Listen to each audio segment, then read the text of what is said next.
Hello, I'm Jessica Bamber. I'm the most interesting woman in the world, and I'm going to show you how to do a watercolor painting of a vintage car with Christmas tree on top.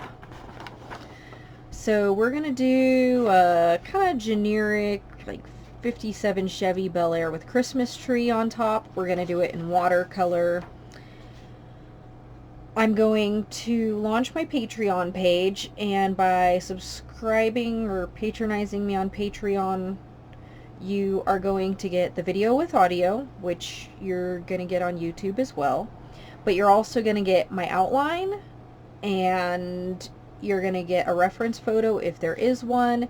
You're going to get a copy of my finished work, and you'll have the joy of patronizing me on Patreon. That will allow me to upgrade my video audio equipment, hopefully. Will also allow me to bring you more tutorials. So cars are really my thing, but I also like to paint animals and flowers, and I like to kind of try landscapes, but I don't feel like they're really my strong suit. And you can find me on Instagram. I'm Jessica Bamber Artist. You can follow me there. You can subscribe to my YouTube channel. You can find me on Patreon. The link will be down below. You can like me on Facebook. I'm Jessica Bamber Artist. And you can follow me on YouTube. So I look forward to sharing my passion for watercolor with you. I look forward to seeing what you create and interacting with you. So let's get started. Okay, so I now have my outline on my paper. I am using Canson watercolor. I use the 12x9 block, and then I cut those sheets in half, and this is one of those half sheets, and it's the Canson watercolor paper. You can use whatever watercolor paper you want. I like that one because I can get it at Walmart, and it's fairly inexpensive, but yet it's decent quality. So I am going to use for this project crimson, sap green, yellow ochre, and then lamp black and Payne's gray. And I see that my camera is shifting in and out of focus. I don't really know how to solve that, so bear with me, please. So these are the 5 colors that I'm mainly going to use. I'm going to use things like the lamp black on, underneath the car and for part of the tires, and for some really dark shadow areas. The Payne's gray I'm going to end up mixing in with things like the crimson and the green to get, darker colors and show the shadows. And then yellow ochre I'm going to end up mixing in with the green as well, so that I can get different colors in the Christmas tree. Now I'm going to have these other colors over here on the side, and I don't know how much I'm really going to use them. I've got lemon yellow, ultramarine blue, burnt umber, burnt sienna, and we'll just see how the project goes. I may or may not use those, but sometimes I like to mix those in with some of the other colors to get just a little different color. But I don't like to use too many colors. I prefer to use a few colors and then mix some other colors in so that we get a little bit of a variation. I'm also going to use this Dr. P.H. Martin Bleed Proof White. You can use gouache, or you cannot use it at all. That is going to be used if I accidentally paint over any of the very light highlights. And it's also going to be used so that we get little, like, snowdrops. So this reference photo will be on my Patreon, but this is basically the reference photo that we're going to use. You may hear some traffic going on in the background. I live right by the highway. I can't help that. You may also hear my heater go on, and you may hear the dryer in the background. I've got my water, which is just out of sight. I've got a number of different brushes. I've got around 10, around 6, around 2, around 0, and then I've got a 20/0 liner script brush, and then I have this brush with a little bit of a wedge shape at the top. I like to use that if I accidentally get paint somewhere I didn't want it to, I'll just get it a little bit wet, it being the brush, and then try to remove some of the paint. So if at any point, oh, and I'll show you the palette I'm using. This is the palette I'm using. If I'm going to do a lot of mixing, then I like this palette. You can pick it up cheap at Walmart. And I'm going to do a decent amount of mixing. So for actual paint, I'm not using particularly high quality paint. I can't remember if I picked this up at Walmart or Joann's, but it's just pretty inexpensive paint. And it comes in the tube. So basically what I like to do is, if I'm going to be painting something that's really vibrant and isn't photorealistic, but it's more of an illustration or loose, then I like to use liquid paints because I think they're great for loose and they're really vibrant. If I'm going to do something photorealistic, which is kind of what this is going to be, then I like to use tubes because I feel like I can do a better job getting my work to look more realistic like a photo, and yet I can still maintain the brightness. I do sometimes work with half pans. Mainly I like to travel with those because they're a little bit easier to just stuff that in my bag and a pad of paper and go. But I don't do a whole lot with the pans. So I find that with the pans I can get pretty realistic like I can with the tubes, but the colors tend to be more muted, and I really, really like my colors to be vibrant.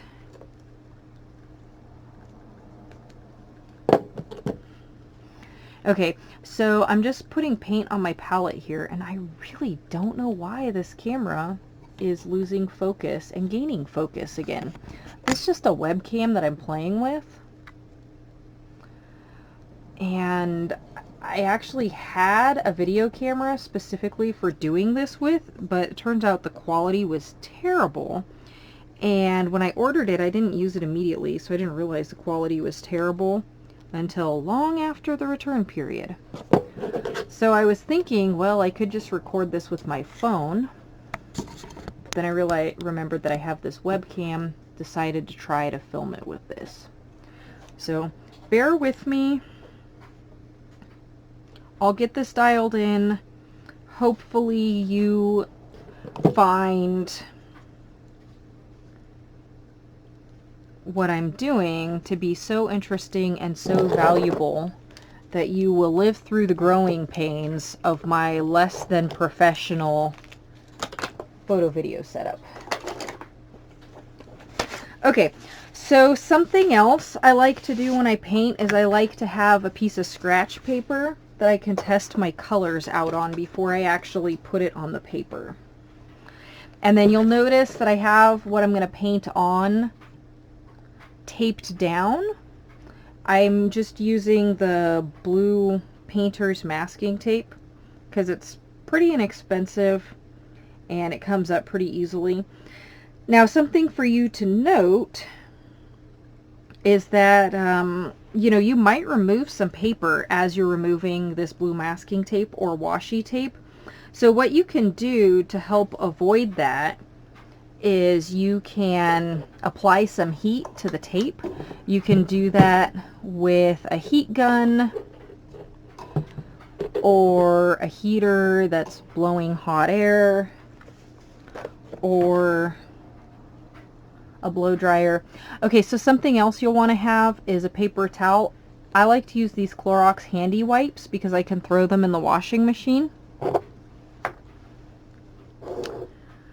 Okay, so what I'm going to do first, I have a feeling I'm going to use my 6 and 2 the most, but I could be wrong.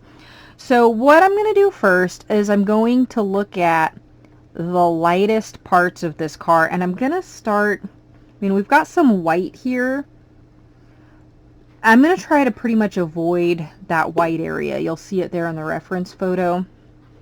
So I'm going to try to pretty much avoid that. So I'm going to start with the red, and we've got a really muted red area right here, and that is a highlight. So I'm going to take some of my red. Man, I got a lot of paint flecks on that. Okay, I'm going to take a little bit of my red, and I'm just going to mix up a really light, really light runny wash. Okay, and we don't need a whole lot of this. We don't want our brush to be too wet when we apply this, so our scratch paper and our paper towel can help with that. Okay, so away we go. I've got my really light, really runny red, and I'm just going to start painting it in. And, you know, we don't want this to be a paint by numbers, but we are going to try to pretty much stay within those lines. And, you know, the cool thing about this is it's a classic car, and a lot of classic cars have very distinct paint lines and very distinct lines. So that lends itself really nicely to painting and not having to worry about a ton of blending. But don't feel shortchanged. I'll have plenty of other projects with more blending. Okay, so I just got that a little bit too watery, so I had to dab it with my paper towel. I'm going to call it a paper towel even though it's not. Okay, I went back over. So the next thing I'm going to do is the darker red, the darkest red. So that's going to be this shadow area up on top of the hood. You can see it in the reference photo, and then it's in this area on my photo. My lines are pretty light, so you can't see them real well. So I'm going to take my crimson, which is what I'm calling red, and I'm going to, you know, put a little dollop over here with some water. And I'm going to add a little bit of Payne's Gray. So in my palette, I put the Payne's Gray here, and I put the black way over here, because I don't want to get the two mixed up.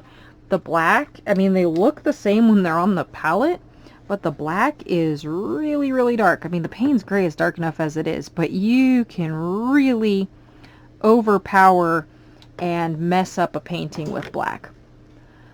Okay, I want there to be a little bit more gray in that, so I'm going to grab a little bit more gray. That's probably too much, but I'm going to see what I end up with.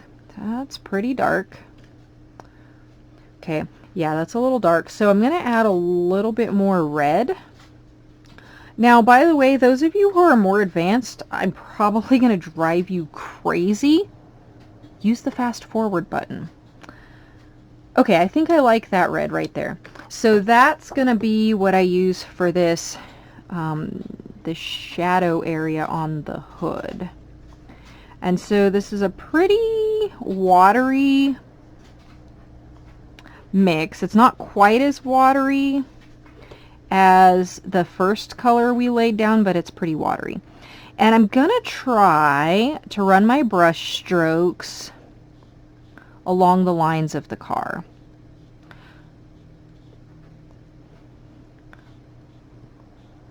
So the hood's going kind of slightly diagonally. I'm going to try to run my brush strokes. I say that as I don't run my brush stroke that way, but more or less that's what my brush stroke's going to be. Okay, so we might need to go back. We might need to make that darker, but for right now we're going to roll with that.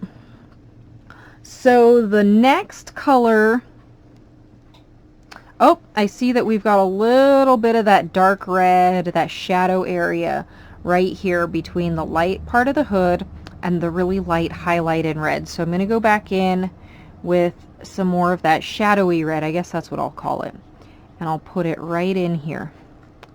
So this is toward the top of the fender, and it looks like it more or less goes to that headlight. Oh, it doesn't quite go all the way back. we don't have to get this super realistic. You know, we have some creative license with this, but this is a good time to show you. I got some paint a little bit further than I wanted it to. So I'm taking that brush that I mentioned with the little edge. I'm just going to try to lift some of that paint. That brush is wet, and I'm going to dab it up. Okay. Okay. We're going to go with that. Oh, you know what? There's a little bit of this same highlight that was right here above the wheel well on the fender. So we're just going to put in that really light highlight there. That might accidentally end up getting lost as we do the darker colors. We're going to try to avoid it. If it does, we can go over with some white. Okay, so now we're going to do the crimson. Oh, looky here. We've got a little bit more of this shadow that goes down the hood a little bit. So we're going to put that in too. Then we'll get to the crimson.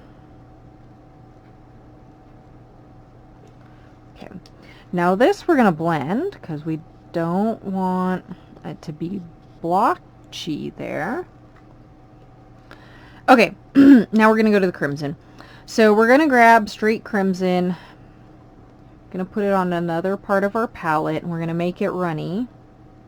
We're not going to make it quite as runny as the first bit of crimson, but we do need it to be pretty runny. Okay, and we're going to mix up a little bit more because I don't want to run out before I'm done with the car. I mean, if I do, it's not the end of the world, but it'd be nice to have enough of it mixed up to finish most of the car. The first layer anyway. Okay. I'm not sure that I got enough. I'll mix up some more. My kitty Avani is getting ready to make an appearance here. Okay. So we're going to test this out on our sample card. Yep, I like that. Oop. Okay, so we want to make sure that we get any excess water off our brush. We can do that by dabbing our brush on our paper towel or our sample card. Okay, and I'm going to try to work left to right because I'm painting right-handed today. And by painting left to right, hopefully we'll avoid smearing colors. So I'm going to start here. There's a little bit of paint right here on this side of the headlight. If we go too far, we get into the chrome. Okay, so I'm putting in that little bit. My outline doesn't really show it, but you can see a little bit of paint. The edge of that headlight. So this is the bumper down here. We're going to try to avoid that. We're going to go around the headlight. And again, we're going to try to do our brush strokes following the lines of the car. Doesn't always work out that way really well, but we're going to try. Okay, we're going to try to get this to look fairly even. Okay, so you'll see on the reference photo that there's a little bit of a shadow between the hood here and the fender that has the headlight in it, or I guess rear quarter panel. We're going to go in and we're going to put that in later. So keep in mind that it's there, but we'll put it in later. Okay. Come over here, kind of moving around to get this area filled in. You can do that too.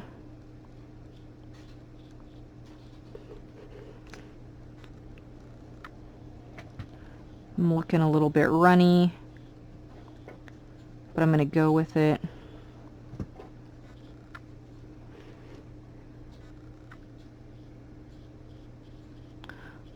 We can always add more layers if we need to. We're just getting the first layer down.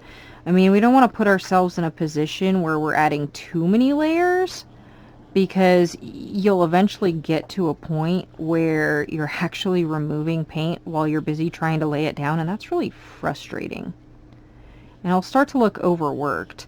With cheaper papers, as you lay down more layers, you may actually start picking up layers of paper. It'll pill like a fleece sweater. That sucks. But I've never had any pilling with this paper. But I have definitely had it where I start to pick up the color. And I don't want to. Okay, so you can actually see better on the video than you can in real life that I've got some uneven spots here. I might have to wait for those to dry to be able to fix those. Okay, so now we're gonna go over here to this side of the fender, this side of the headlight. And you know what, I'm gonna make this mixture a little bit thicker. And I did that hoping that I get fewer light areas. If we were painting a car in real life, we would call those random light areas holidays. At least my dad, who was an auto body man, called them holidays. I don't know if auto body guys are still doing that. My dad was kind of old school. Okay, you'll notice that I'm going over that dark area. And then that dark area actually transitioned to a little bit of a light area here.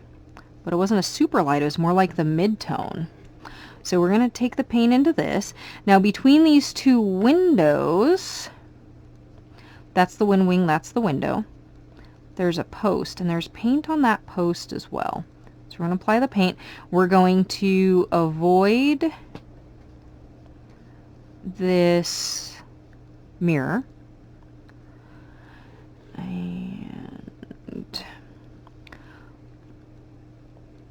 And we're going to take it back to this white spot. Okay. Now, our reference photo isn't actually a photo, it's an illustration that someone did. Okay, there's paint here on the center post too, so we're going to put that in there. A little bit of paint above that window where the side of the car starts to transition to the top. Now, this reference photo makes it look like this area is white or chrome. My family had a Chevy Bell Air and ours was painted here. So I'm going to paint it, but you don't have to. I'm going to paint it right there.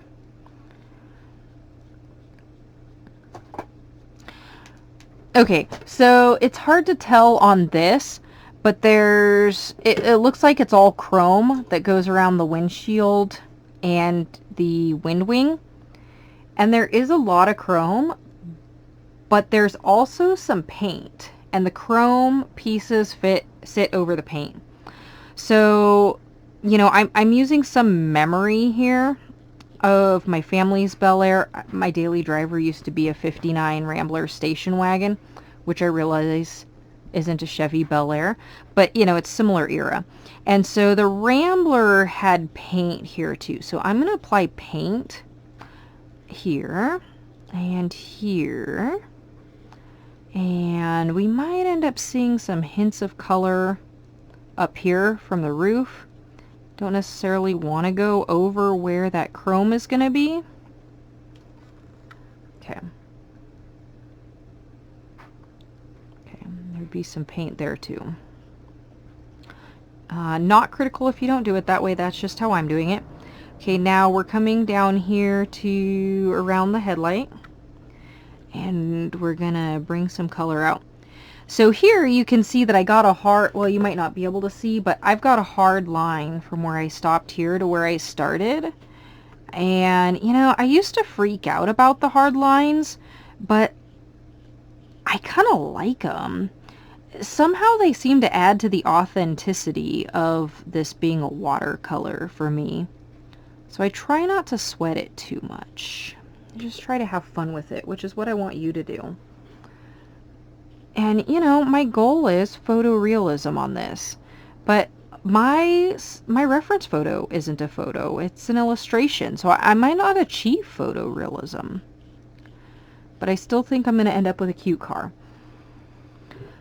Okay, So the paint comes down here. This is bumper chrome down here. This is a highlight. So we're going to avoid the bumper chrome and we're going to avoid the highlight. And we're going to put some paint in there.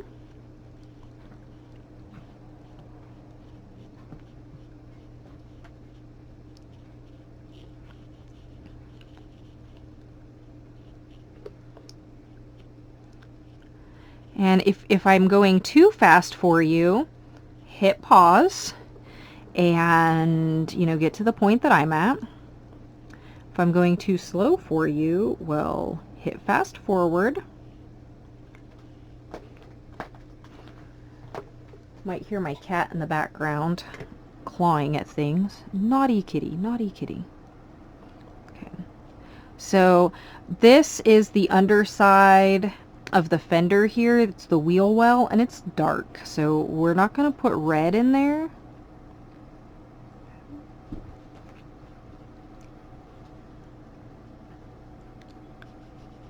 We're either going to end up putting Payne's gray or black on the underside of the fender in the wheel well. Okay. After these dry, we're probably going to come back and apply more paint. Okay, so now we're going to move to the door.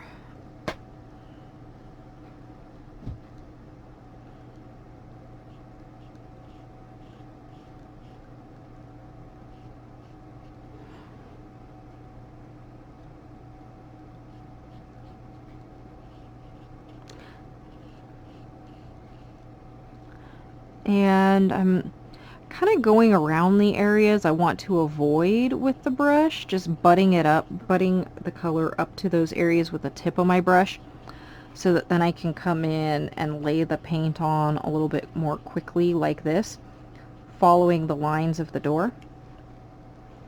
So I've done a little bit of automotive painting and body work because, you know, like I said, my dad was a body man. So as I'm doing this, I'm thinking, if I were painting this, which direction would I be going? Interestingly, I would be going in this direction if I were painting this car in real life. Not that that's relevant to what we're doing, that's just what's going through my mind. Okay, now I'm going to work on the rear quarter panel. That's this fender here. So this top part is white, as you can see in our reference photo. But this part down here is not. It is red.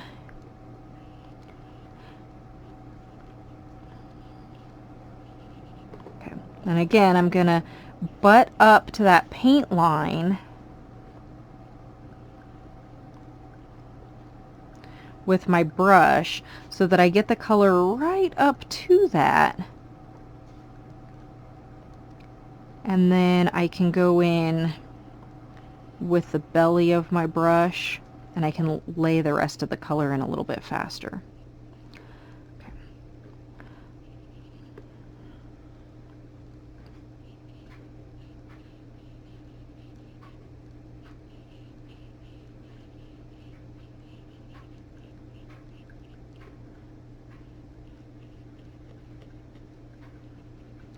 By the way, I'm not particularly good at painting cars. I mean, like, watercolor painting them, I think I do a fine job. But, you know, like, actually painting a real-life car. There's a reason why I'm an attorney, and I don't do body work, except for fun. Okay. We're probably going to have to go back and make these areas a little bit darker. But we'll do that later. So we're now going to move on to the white areas, the light areas. So interestingly, there's actually some chrome on this car, and you can't really tell where it is in this illustration. But it would be fun if you had some silver paint or ink to go put the chromed in areas in with that silver. But what we're going to do is we're going to mix up some really light Payne's gray. So I'm going to grab some Payne's gray. We're going to mix it up over here. And we're going to see what color we end up with. Okay, that's pretty light. Might want it to be a little bit lighter. And you know what? I'm going to mix up a little bit darker area of Payne's Gray over here.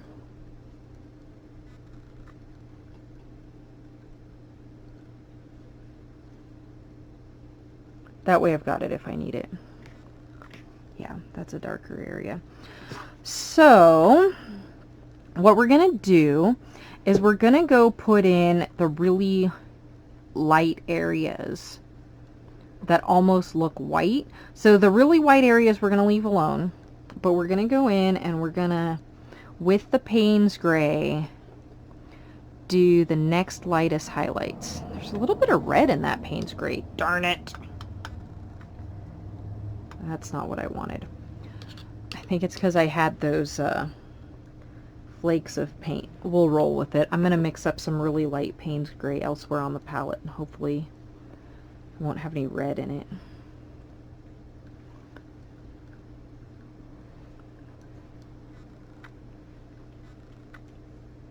Okay, I think I got it. We'll find out in a moment. If we end up with some red in it, we'll call it reflection and leave it alone. Or, yeah, reflection of the color.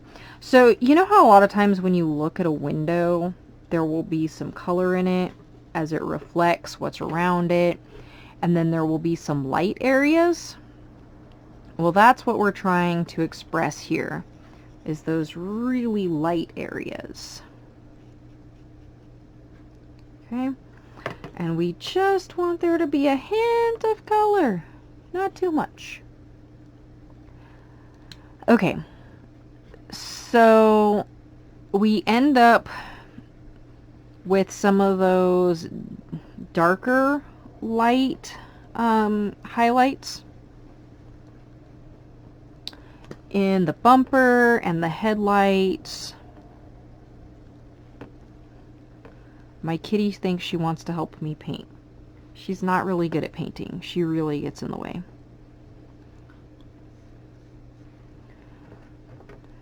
Okay. And, you know, again, we're going to start light. We can go in and make it darker later. We're going to try to avoid touching the red with the brush, because the brush is wet, and even though the red is hopefully dry, we might end up carrying some of that red color into what's supposed to be our really light areas, and we don't want to do that.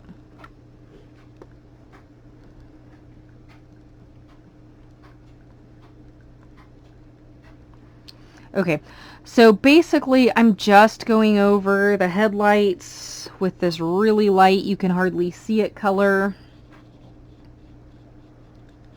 And I'll end up going over them again later. I went over the Chevy emblem with the light color as well. I'm going to do the same thing for the entire bumper. So over here, it's a little bit darker. The bumper is. Let me see if I can zoom up. But as we get, so like this area of the bumper is nearly white, and it does blend in to a little bit darker color. So we get to do some blending over here. And we basically try to avoid that spot of the bumper where we don't want it, want the color. And then we're going to try to avoid hard lines by getting our brush wet and then trying to blend. Okay, and now we're going to go over the rest of the bumper. We're going to be a little bit more indiscriminate with the rest of the bumper. We are going to avoid these lights right here. Those are the turn signals. They are a slightly orange color. We don't need to hit those with gray. I mean, it's not the end of the world if we do. And they definitely have some value change in them, so we might hit them with gray later, but we're not going to do it right now. Okay, that's super light. So we're going to do the same thing with our wheels. Now the very center of the wheel essentially is essentially white. So we're going to try to avoid that, but it's not the end of the world if we end up hitting it with some color. We can always go back if we decide it needs to be lighter and hit it with our white gouache or our bleed proof.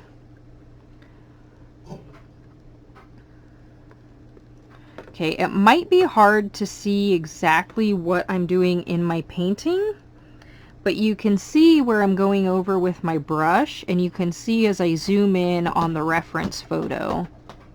Oh my gosh, that cat is bothering me. She's scratching stuff. And it's not a kitty scratching post. Okay, so we did that wheel. Now we're going to hit the back bumper right here. And we can see, once we zoom in, you might not be able to see real well there, but the apparently white area of the car isn't all white. So the top is very much white, but just below the top isn't. And then it's pretty white here and here, but the center is not. So we're going to try to hit the spots that aren't white with some color and avoid the spots that are not white. And when I say color, I mean that very, very subtle gray. And if you hit those spots, it's not the end of the world. You can try to lift it up with another wet brush or with a paper towel.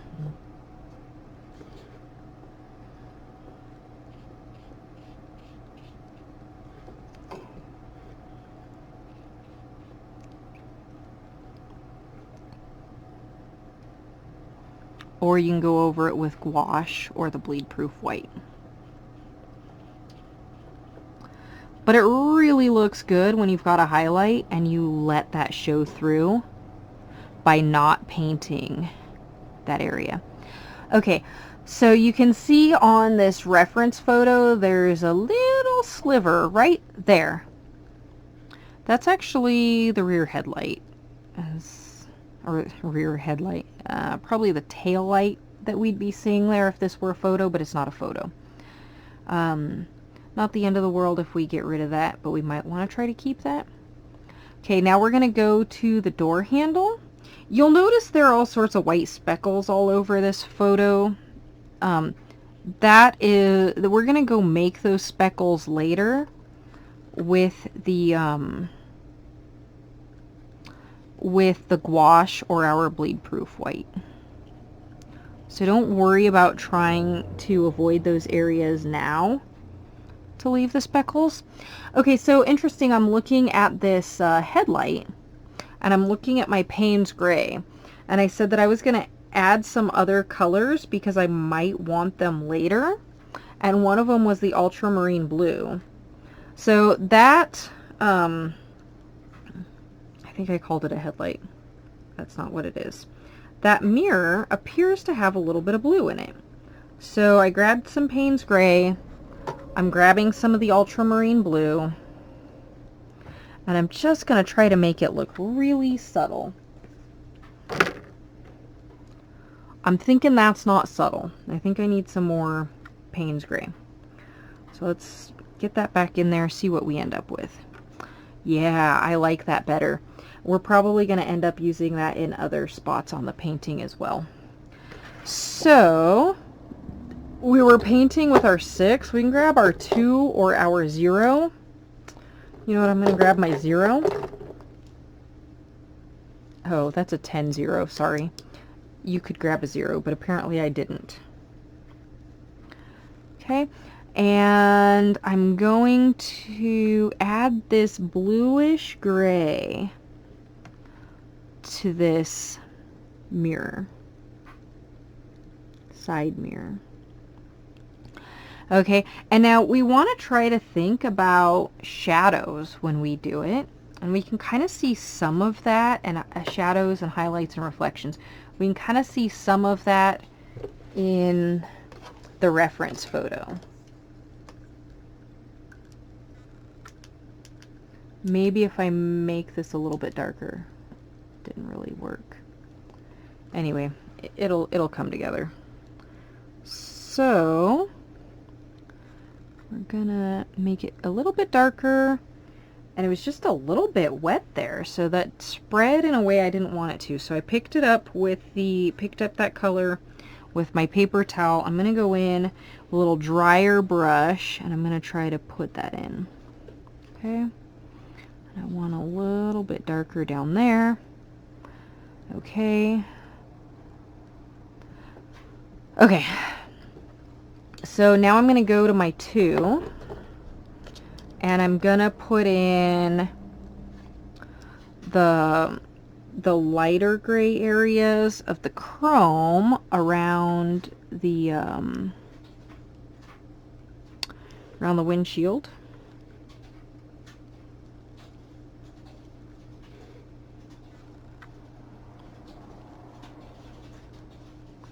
And you know, you might be thinking this is really subtle. That's the point. Keep it subtle. We can make it dark later. Okay, I like it. I like it. So we're going to go in with that kind of bluish gray that we made for the light, or I'm sorry, the mirror. And we're going to put that in around part of the headlight bezels. Those are the chrome rings that go around the headlights. And this little difference where some of it's kind of bluish gray and some of it's gray, that's going to help show the difference in the colors of the chrome and hopefully make it look a little bit more authentic. I accidentally just swiped to a reference photo for possibly another project. Okay, so now I'm going to go down here around the turn signals that are turn lights, yeah.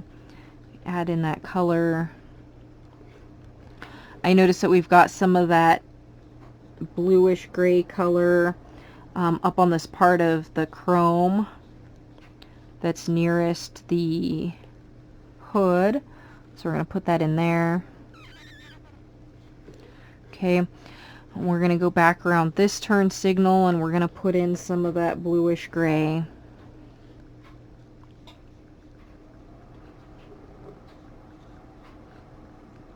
Okay. And then we're kind of going to feather some in over here.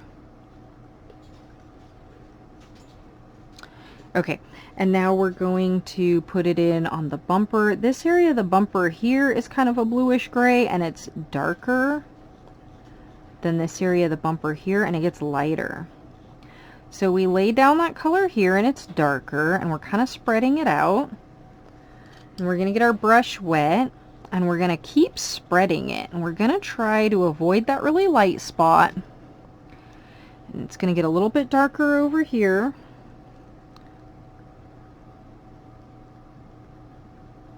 So we're going to apply a little bit of color, get our brush wet, and then we're going to spread it out. Okay. We've got a little bit of this bluish gray up in this area. So we're going to put some of that down in this area.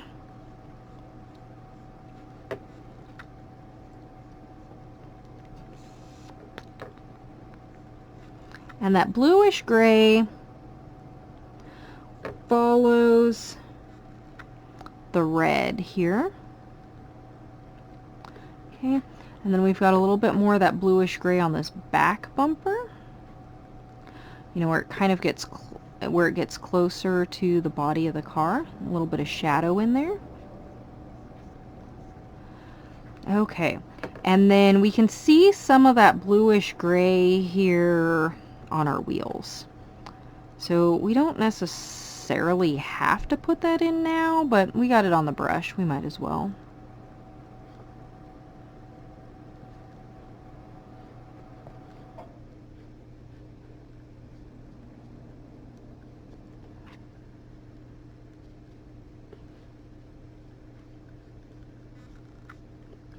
Okay, get the brush wet. wipe off some of the paint and work to blend that out. Okay, now we're going to put in some of the darker areas that are gray. So this is where we're going to go to that darker Payne's gray mix that we made, test it out. I like that. So we're gonna start up here on the windshield.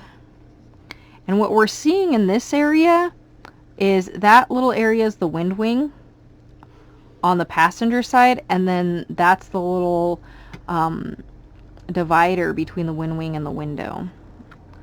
So it's going to be a little bit darker than some of the other areas that we see on the windshield. Okay, and we'll worry about putting in that really dark dividing line a little bit later, but we'll notice that the reflection glare combination on the windshield is kind of going in sort of a diagonal fashion.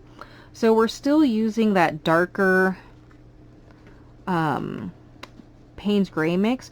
We're going to avoid those lighter areas because we don't want to paint over them and make them darker. That would have defeated the purpose of putting them in the first place.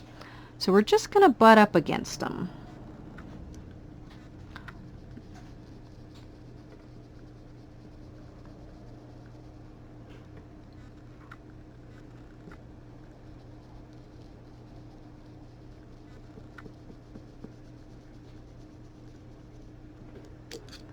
Okay, we're going to get some blending going on there. We're going to try to blend this down. I'm going to try to make it so that that's not too harsh. I think this area here would be a little bit darker.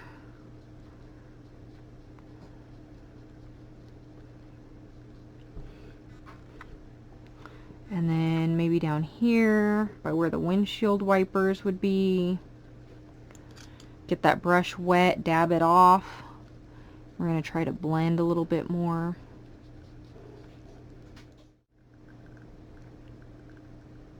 Okay, so now we're going to dip our brush back into that darker gray. And it needs to be a little bit more dry here, and we're going to try to put that darker post in there. Okay, and then we're going to put in this area of chrome. And you know, down here where the windshield wipers would be is going to be a little bit darker. Okay. And then, you know, I think it'd be a little bit darker up here, the chrome would, because we're probably going to pick up some shadow off the tree. So let's make that a little bit darker too. Okay. Starting to look pretty good. I mean, I don't know that you can see it quite as well on your end because I don't have the best light setup, but I'm happy with it. Okay, so now we're gonna go fill in the darker areas, the even darker areas around the headlights, and I'm gonna need to mix up some even darker Payne's gray for this.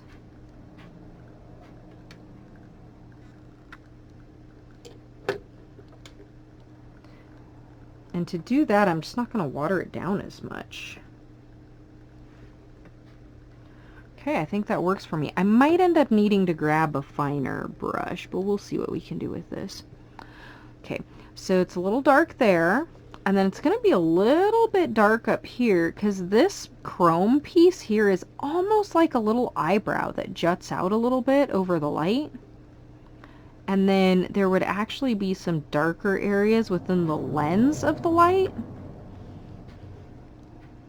And then here is going to be darker right around this turn signal, just because of the contour of the chrome.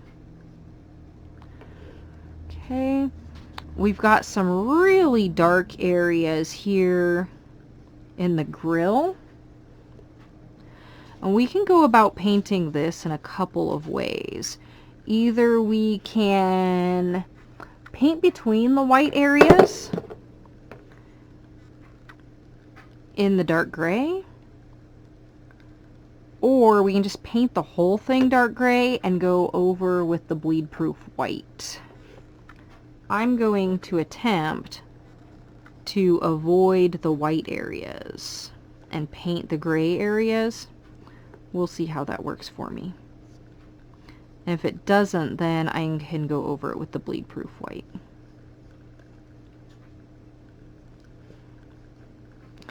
And those areas look almost black. So you know what? I'm going to actually mix up some black, because I'm just not quite happy with how dark this Payne's Gray is coming out.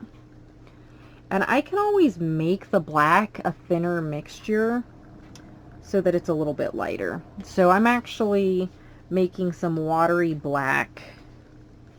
Yeah, I think I'm going to be a lot happier with that. So I'm going to paint these dark areas on the grill with the black, and it's a watery mixture of the black because I like that contrast better.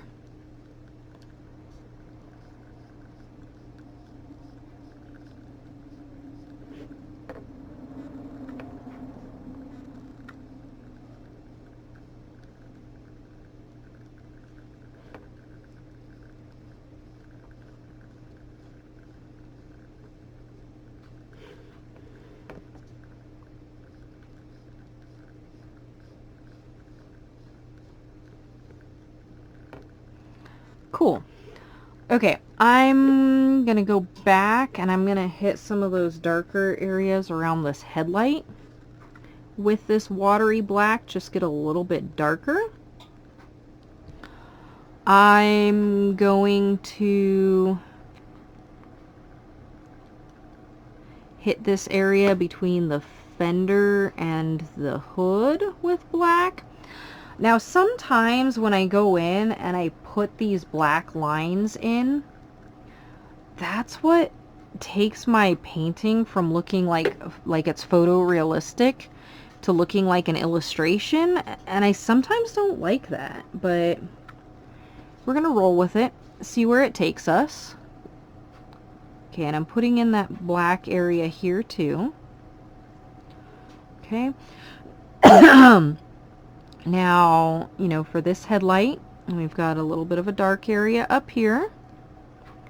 And I'm going to hit here with some dark areas in here. And I'm going to rinse off my brush and grab some of that darker Payne's Gray. I'm going to add that in some areas here in this headlight. Yeah. Okay, I like that. Now, there's a shadow between the hood and the chrome of the bumper. So I'm going to go in there with the black as well. And, you know, I'm going to try to be careful not to make it like I'm outlining this and making it into an illustration, but sometimes that's just how it turns out. We're going to run the risk that that's what's going to happen. Okay.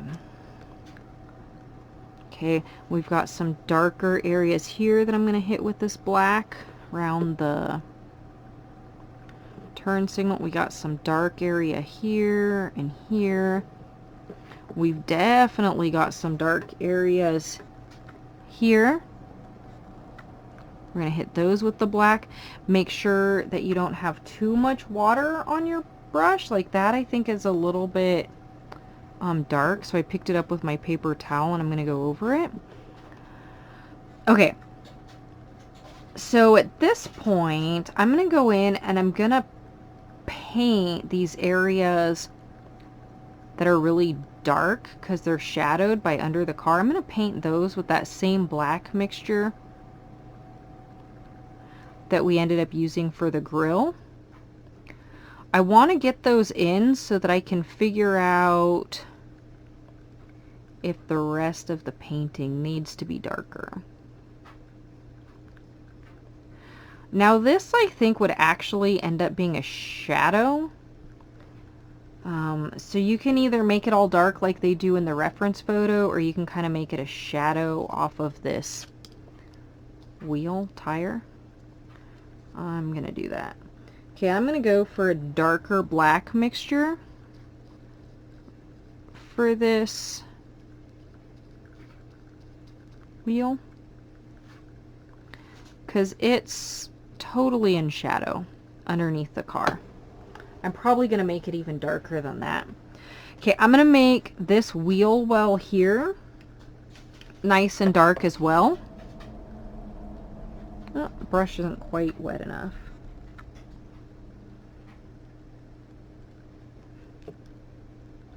Whoop, that's more water than I wanted. Okay, I'm gonna work to spread that out.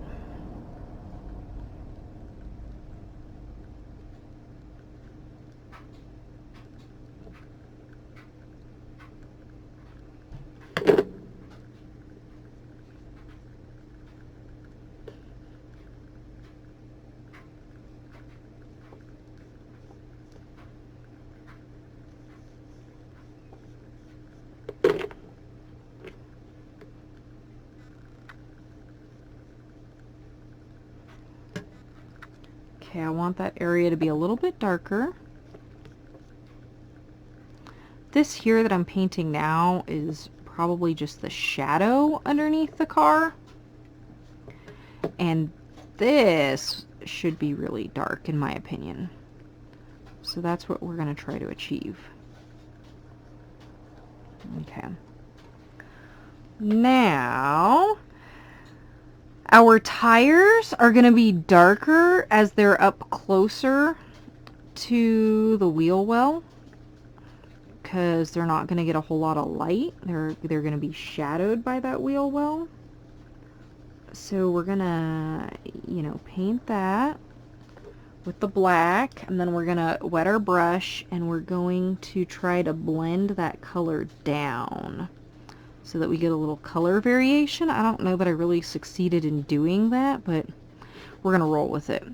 Okay, and so for the tires and wheels, I want to try to, again, move the brush along with the lines of the car, or the object that we're painting, which in this case is the tire.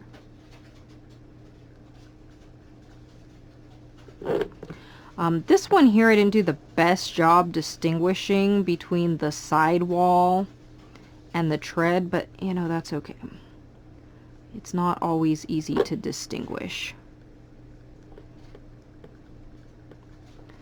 And, you know, I think that the overall shape gives you the impression of the difference between the two areas.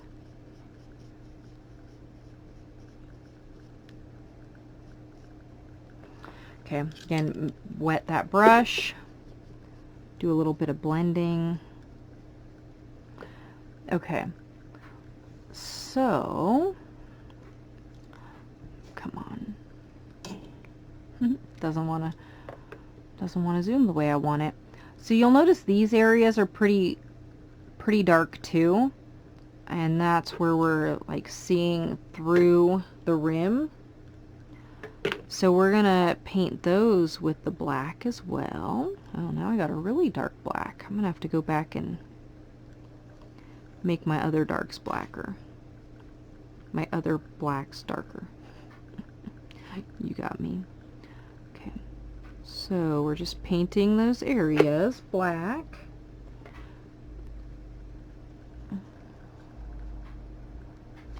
And it looks like I might have overstepped my bounds there.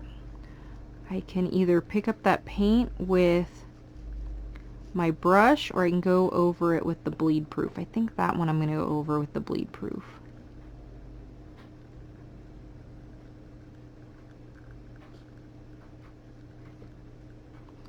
And the reason I think I'm going to do that is because I'm afraid that if I try to get in there with the brush, I'm going to mess up that area.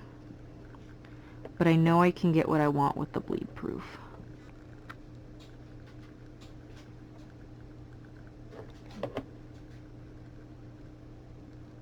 Go in with a little bit darker black and make this even darker.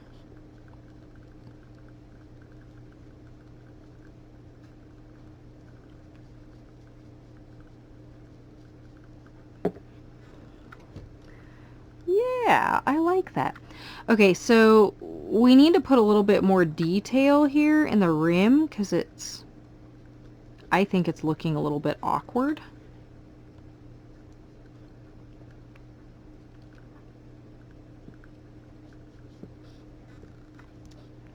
And we need to show that there's a hub there and that the rim's got some shape to it. Okay, and now we need to go fill in those dark areas on the back. And I'm still using a number 2.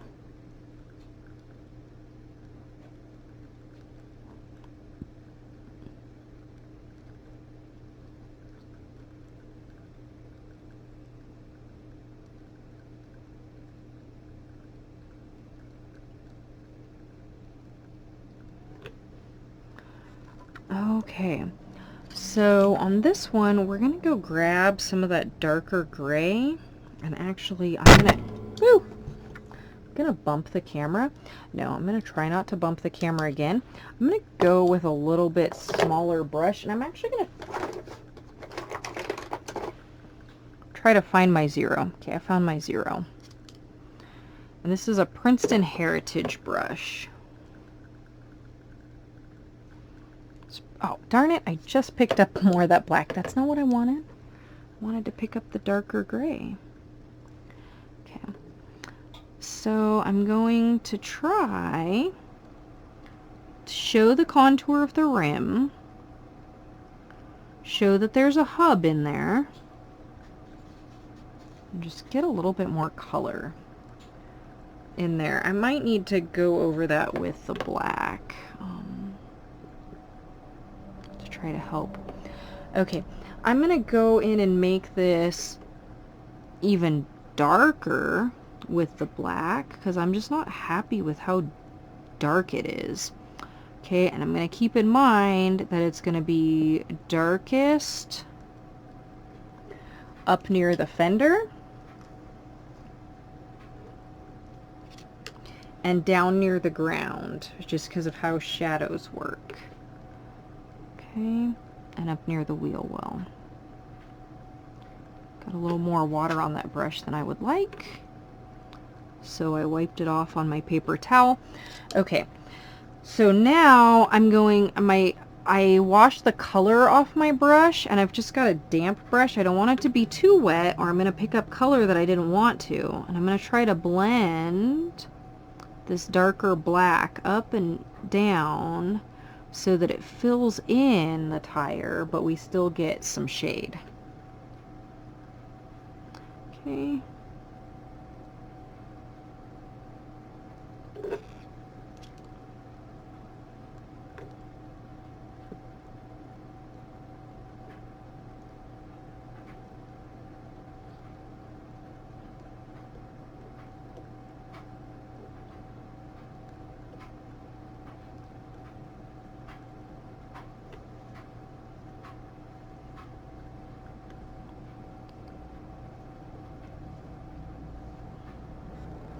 Okay, I'm going to come back to this front tire and do the same.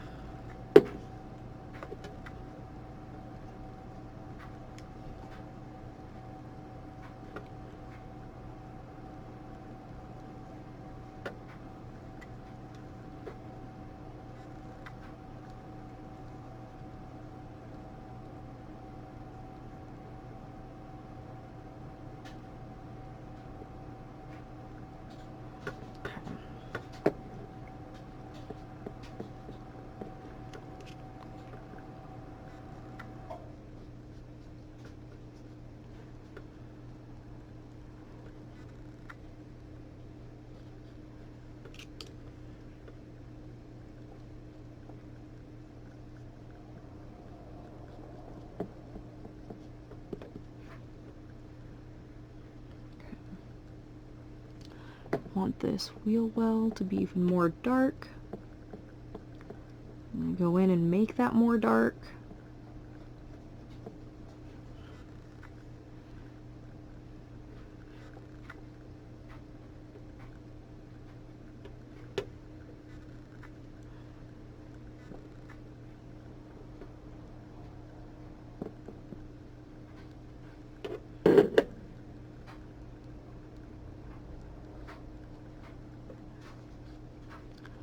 Okay, and I'm going to kind of darken up some of these areas here and the rim. A little bit happier with that. I'm going to go to this back rim because I'm still not quite happy with that. I really like the front one better. Okay, gonna add a little bit of black here along this back bumper where that shadow would be. Gonna come add a little bit of light black here into the door handle.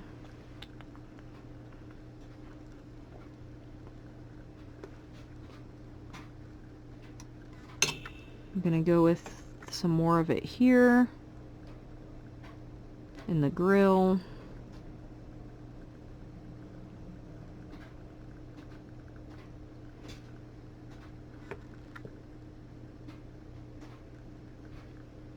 Okay, and this is pretty much how it goes. You're just going through the painting at this point, darkening up where things need to be darkened up to bring out the contour and the shadows.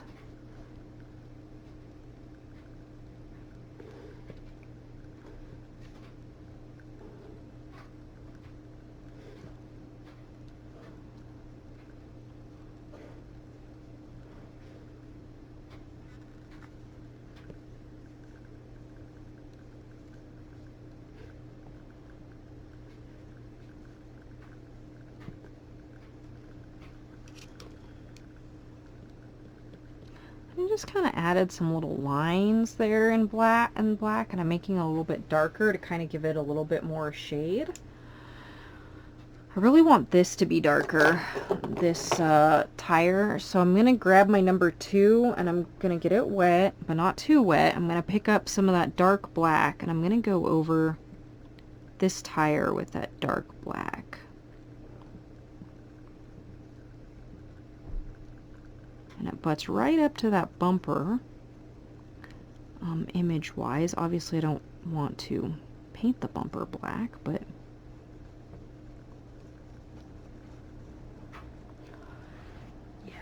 I like that. I like that. And since we've got that shadow going on there, I feel like we need to have some shadow going on here and here to kind of add some depth, some more depth.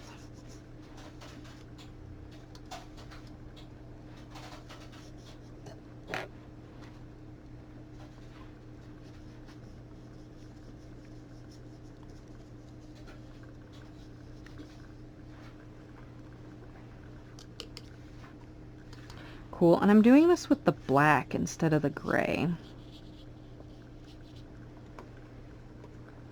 because I like how that looks.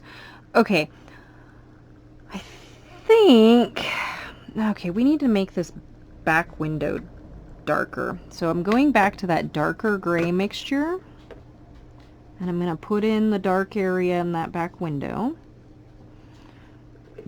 Okay, and I'm going to put in the darker area here on the wind wing.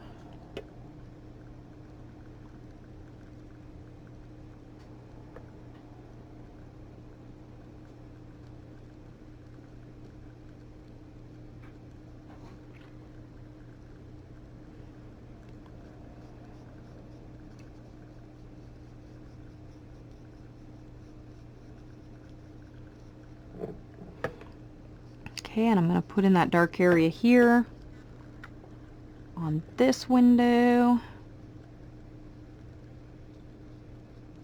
Remember to paint around that mirror because we don't want to accidentally paint the mirror into the window and make it disappear.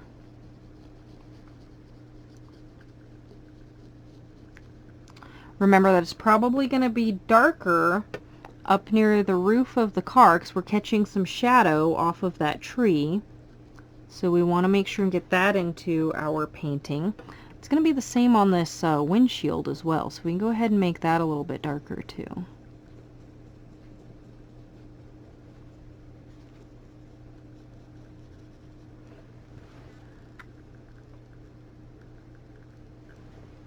think we're getting there. So, interestingly, we have a pencil line right here, right, on the top of this white area. We're going to end up erasing that pencil line. If we don't put just a hint of color there, then that area is going to disappear. And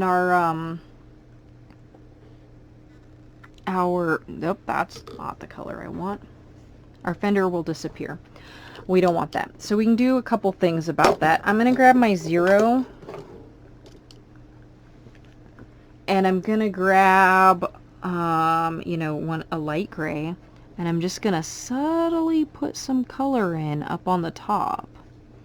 Another thing we could have done was we could have subtly put the color outside the top. I mean, outside the car. Doesn't really matter. We just need to get a subtle color in there. And I don't actually think I was very subtle, but such is life. We can take the brush and try to lift some of that color off. We can take the brush with the angled brush and we can try to blend some of that out. Actually, I like that. Yeah, I think that worked well. Okay. And I'm going to try to pick up some of the color that I got outside the outline of the car.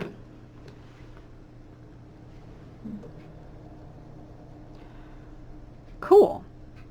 Okay, I think that we need to put the tree in now to kind of give this some shape, some more shape.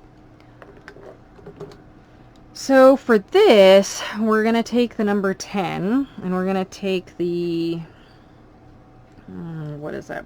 Burnt umber, burnt sienna. I don't remember. Anyway, it's the darker, the more muddy looking one. And I'm going to drop that in where I mixed the red. I'm not mixing it in with the red. I'm just putting it in there. For those of you that subscribe to the Let's Make Art subscription box and have some honey brown or sepia, I would use that in that area. Because what we're going to do is we're going to paint the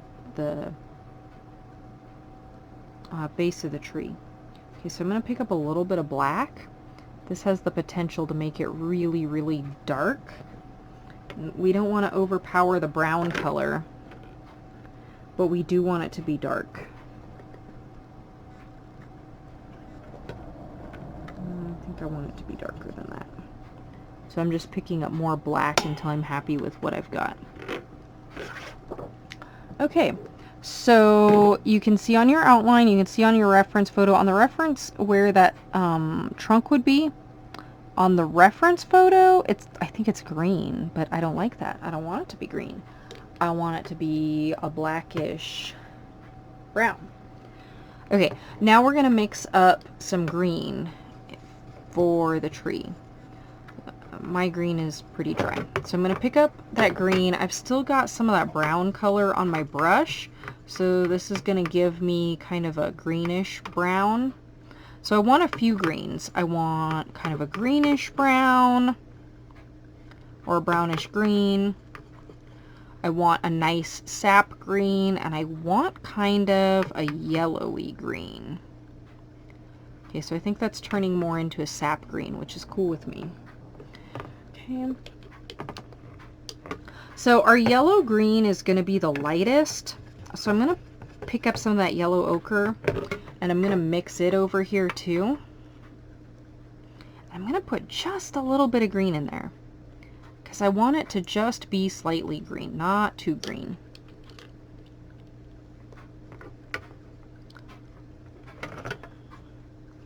And it's probably best not to mix it over your painting so that if you drip, you don't ruin your painting. Okay, so this is going to be really light. I'm just, with the 10, I'm going to pick up the yellowish green, and I'm just going to, you know, dab the brush on the car. Trying to figure out if I move my light, if it makes it easier or harder to see what I'm doing. I'm still trying to get this dialed in, like I said. Anyway. Okay, well, that makes it harder for me to paint if I move it up too much. But you'll see, as you're painting it, and I'm trying to leave some white space because we don't want this to be like a solid painting of the tree. Okay, so I did that with the lighter, the yellow green. So now I'm going to grab the green and I'm going to dab in color on the tree as well. And, you know, I've got the outline of the tree drawn, so I'm kind of trying to follow the outline of the tree with this without making it look like a paint by numbers and without filling in too much of it. Okay. I'm mixing colors that I didn't mean to. Okay, so we just messed up our brown green. I did by moving the palette around too much. So I'm going to have to mix up another batch of green. And I'm going to have to grab that brownish, what was it? Burnt umber, burnt sienna, I can't remember. The darker of the two. And I'm going to mix that in with the green. I'm going to make sure that I'm cool with the color. It ends up being kind of a reddish color, which isn't what I'm after. So I'm going to grab some more green and mix it in there. Okay, and now I'm going to make dabs with that color around the tree.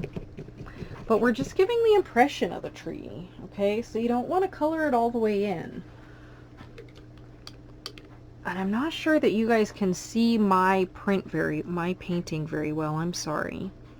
Okay, so now I want a darker green. So I'm going to take some of the black and I'm going to mix it in with some of the green. So this is going to give, and I'm going to, again, dab it. And what this is going to do, hopefully, is it's going to give us the impression that we've got some highlights in the tree and that we've got some lowlights or shadow areas in the tree. Give us the impression that it's a tree. I like that, but I want a little bit more yellow in there.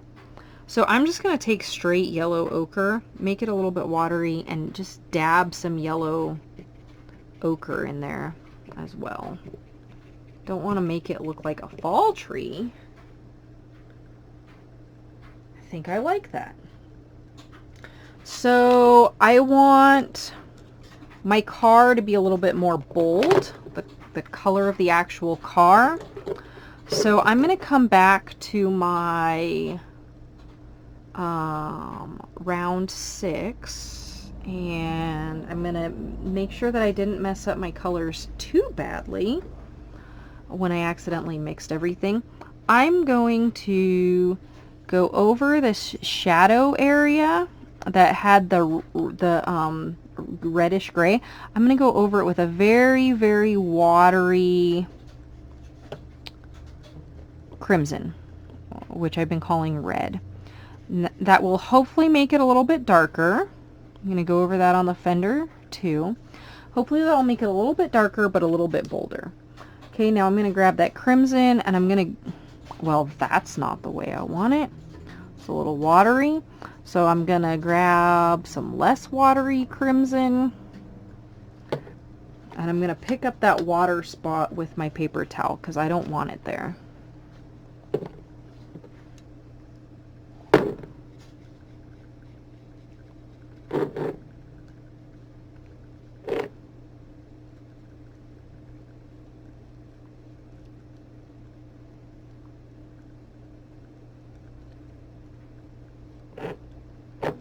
Okay, this is a nice bold color. I like that. So I'm going over that dark area again with this nice bold crimson. And I'm going over the lighter crimson area to make it more bold.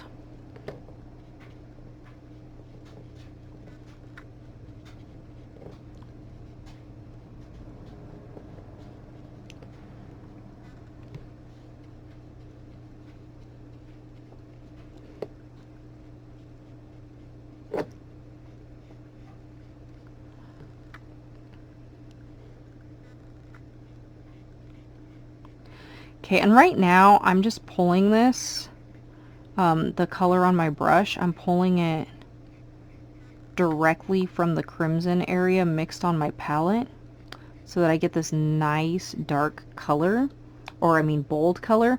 And you know, I'm making sure that my brush is wet, but not too wet. Oh, accidentally put some color in the tree that I didn't mean to. Oh, pardon me while I sneeze. Okay, I'm gonna try to, yep, that kind of blended out some of that color. Cool. Okay, I'm gonna pick up some more of that crimson. I'll come back to that little blob that I left there. I put it there because I needed to do something with the color. So now you'll notice that I'm still avoiding this this light area, and I'm avoiding this light area.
Cool.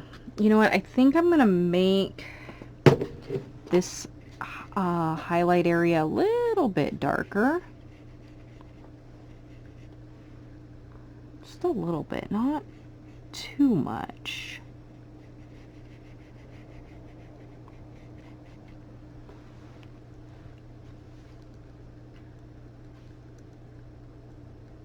I like that. Okay. So for the turn signals, we're going to grab our round number 2, and we're going to take a little bit of red and a little bit of yellow ochre. We're going to mix them together to get kind of an orange color. Make sure that we actually got an orange color. And we're going to, whoop, accidentally got my hand in wet paint. Okay, and we're going to paint in those turn signals, and they're going to be, they're probably going to be pretty subtle. That's okay. Okay. We can go, once that dries, we can go over that with a very, very light Payne's Gray to, we can go over just part of it, not all of it, but to kind of add some depth. Okay, we've got another area over here on the passenger side of the bumper that when we go through and we erase our lines, it's going to disappear. So we need to take the really light gray, and we need to put just a hint of color there so that when we erase that line, it doesn't disappear.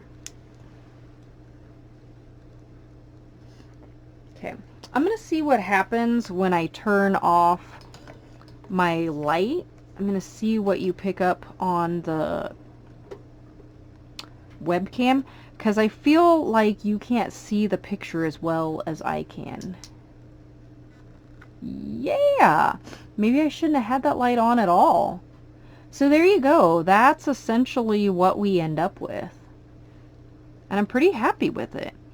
So there's some lines here that separate the door from the body. I'm going to put those in.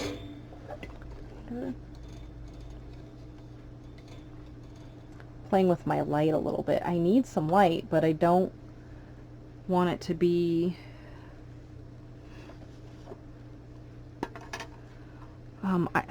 I still want to be able to see what I'm doing, but I don't want it to wash out what I'm doing.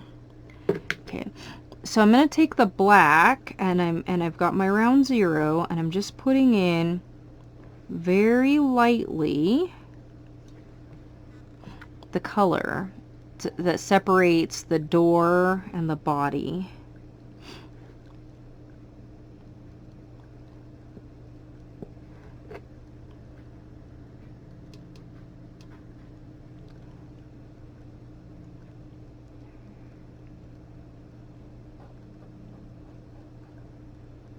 Okay, and you'll notice this side, the line doesn't go all the way down to the edge of the car. So we're not going to make it go down. Okay. Okay. I want there to be some distinction between the fender and the hood up here. So, that's a little darker than I'd like it to be. Let's see if we can pick that up with the paper towel. I think we did.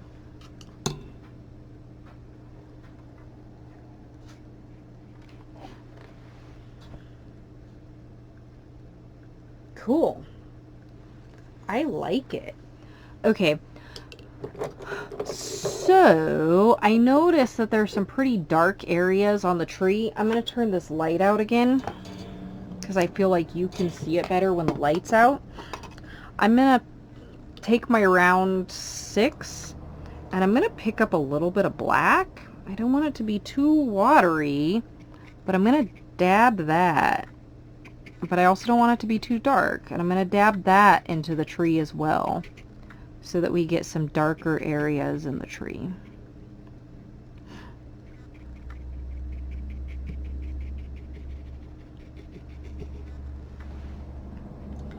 Okay, I think we're at the point that we could very easily ruin this if we kept going. So if you have some areas that you want to touch up on, well, by all means, touch up on them. But I'm pretty happy with this. So I'm going to let this dry, and then I'm going to erase my pencil lines, and then I'm going to splatter on the Dr. P.H. Martin's Bleed Proof White, and you can splatter on white gouache. The reason why I'm going to do that after I erase the pencil lines is because sometimes that stuff leaves blobs that I can't erase what's under it. I don't want that. So I'm going to stop the recording until this is dry, and then I'll come back and erase those lines. Okay, I'm going to turn off my light again so that you can see my car a little bit better. My painting's dry. So I love these white erasers. With this white eraser, I'm going to go erase the pencil outlines. And I'm going to watch where I'm erasing so that if I accidentally get rid of some lines and my car starts to disappear into the background, I can solve that problem right away by painting the lines back.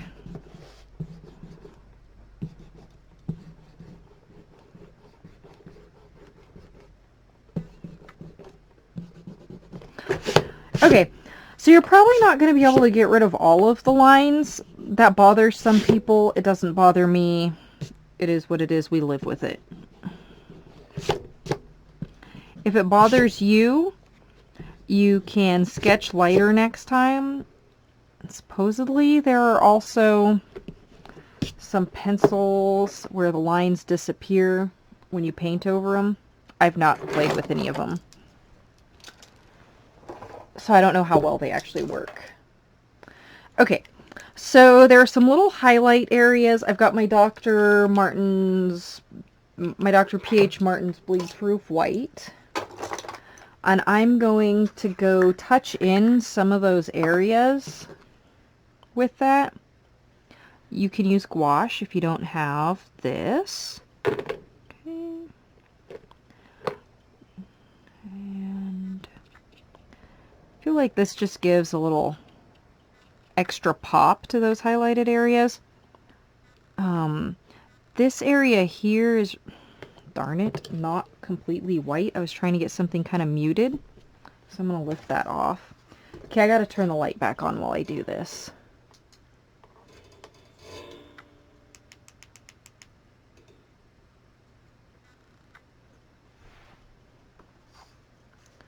Okay, so I've got some water on my brush. I've got some Dr. P.H. Martin's.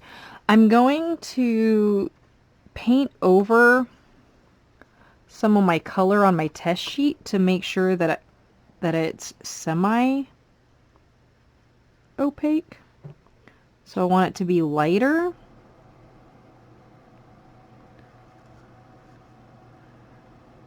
Okay, because I wanted to get that little highlight right there.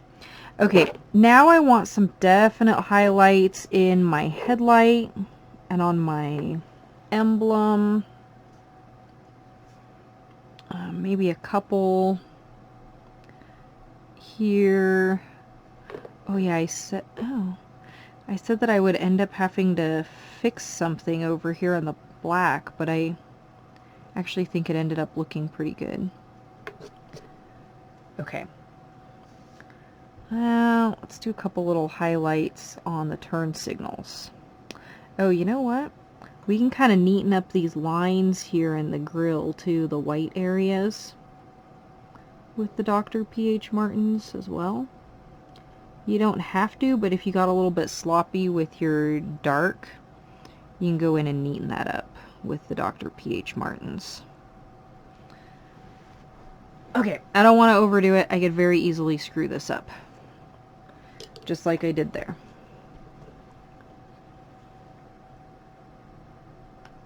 Come on, angled brush. Try to lift that. Okay, so now I'm going to take my round 2 and I'm going to get it wet and I'm going to dip it in the Dr. P.H. Martin's Bleed Proof White and I'm going to splatter it. I love this technique. I love the energy that it brings to the painting.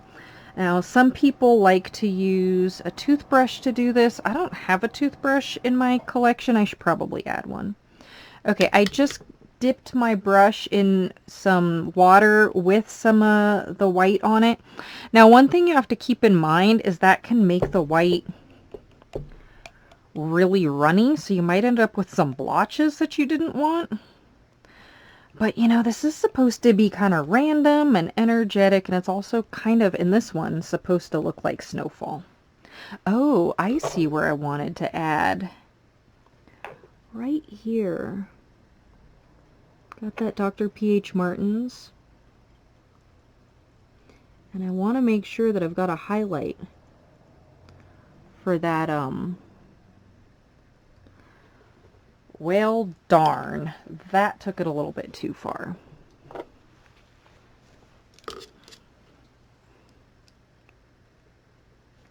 Okay. I'm going to leave that before I screw it up. Cool. I'm happy with it. I'm going to turn this light off again and maybe you can see it better.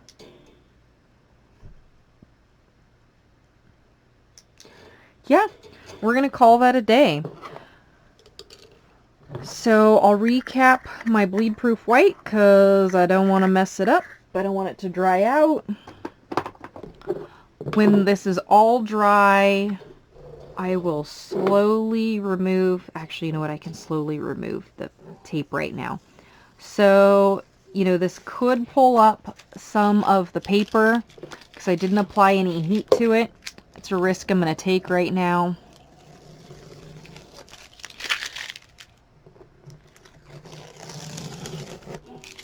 Pulled up some of the paper there.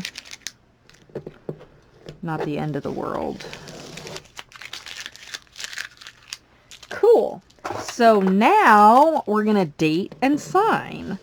So what I do is I do the date here.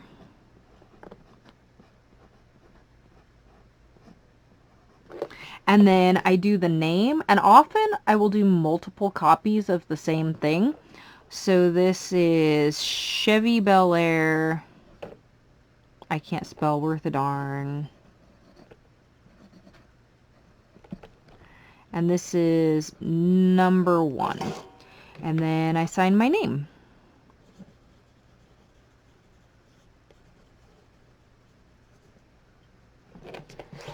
Okay, so hopefully you like yours as much as I like mine. Now, something that artists frequently talk about when they do tutorials is when you do a tutorial, it's generally frowned upon for you to enter your tutorial piece into an art competition or to sell it.